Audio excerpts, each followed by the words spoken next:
สบายดีทุกคนคอยคำยามแรงสบายดีเวียงจันทร์มื้อนี้กับ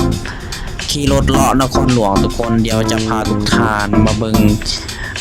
สภาพการสัญจรอยู่ในนครหลวงในคอยคำยามแรงสิจุดเริ่มต้นออกรถเมล์แต่บ้านนงเนียงเด้อเนาะตอนนี้เรากำลังเดินทางไปแถวหนองพญาหรือว่าแถวเขตบ้านจีนหรือว่าบ้านเอียงบ้านดงนาโศกเนาะตอนนี้กำลังออกไปทางไฟแดงของประชุมแห่งชาติสีแยกของประชุมแห่งชาติเนาะ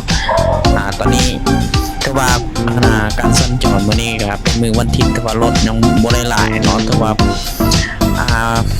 เขาแปลว่าเป็นมือพักรถก็บ่ค่อยสิมีหลายปานใดเนาะทุกคนเดี๋ยวจะพาทุกคนมาเบิ่งภาพบรรยากาศในการสัญจรมื้อนี้เนาะแต่ละ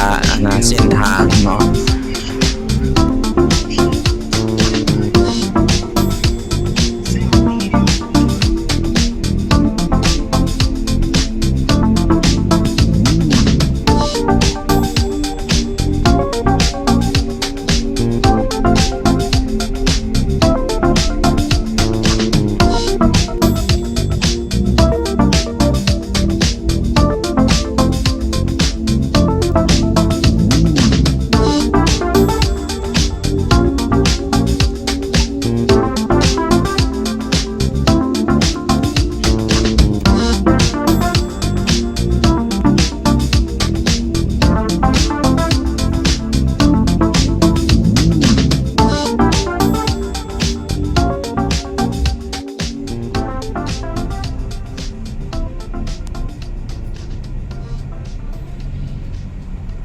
ถ้ามาเว้าเรื่องเศรษฐกิจ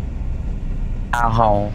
บ่แม่นว่าบ่มีเงินเด้อทุกคนคนลาวเขามีเงินหลายเนาะถ้าว่าอิงใส่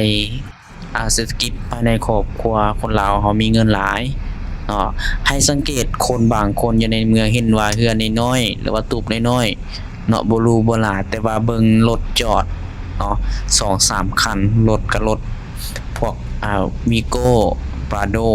Lancer บางคนก็พุ่นรถบอกรถเบนซ์บ่เนาะขี่ก็มีเนาะทุกคนเนาะเพราะเขาบ่ได้เน้นที่การสร้างบ้านหรือว่าเพราะเขามีธุรกิจเขาบ่ได้เอิ้นว่า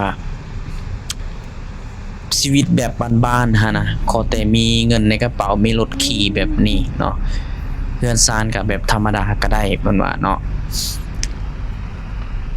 ถึงมาประเทศเฮาเอิ้นว่าพื้นฐานโครงสร้างเนาะมันจะเบิ่งแบบบ่พัฒนาเนาะแต่ว่าพอเรื่องเศรษฐกิจภายในครอบครัวบุคคลนี่คือว่าเงินหลายเนี่ยทุกคนถ้าว่าเทียบมาใส่ในตัวเมืองเนาะเพราะทุกคนหลายคนก็มีธุรกิจเฮ็ดเนาะตอนนี้ทุกคนก็ใกล้สิฮอดทางสี่แยกของหมอแม่และเด็กแล้วจากนั้นเราก็สิต้องได้เลี้ยวขวาเลี้ยวซ้ายเนาะทุกคนเป็นเส้นทางตัดใหม่พาหนองพญาไปหนองแตงนั่นเองทุกคนเนาะไผเคยมาทางนี้ก็อาจสิฮู้เนาะว่าเส้นทางนี้เป็นเส้นทางตัดให้โฮโมและเด็กเนาะออกไปเส้นทางใหญ่ไปเส้นทางด่วนเนาะและนี่คือเส้นทางตัดไม้ไปหนองแตงเนาะหรือว่าไปหาหนองพญานั่นเองแต่ว่าเส้นทางนี้เป็นเส้นทางดีเลยแหละเป็นเส้นทางโปรคอนกรีตเนาะเบื้องซ้ายมือหรือเบื้องขวามือจะเป็นถงนาเนาะ การสัญจรในระยะกลางวันและกลางคืนมันก็เนาะถ้าว่าเส้นทางนี้ก็ปลอดภัยอยู่เนาะเพราะว่ามันมีไฟเยืองทางเนาะตลอดเส้นทางมีไฟเยืองทางเนาะ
ใส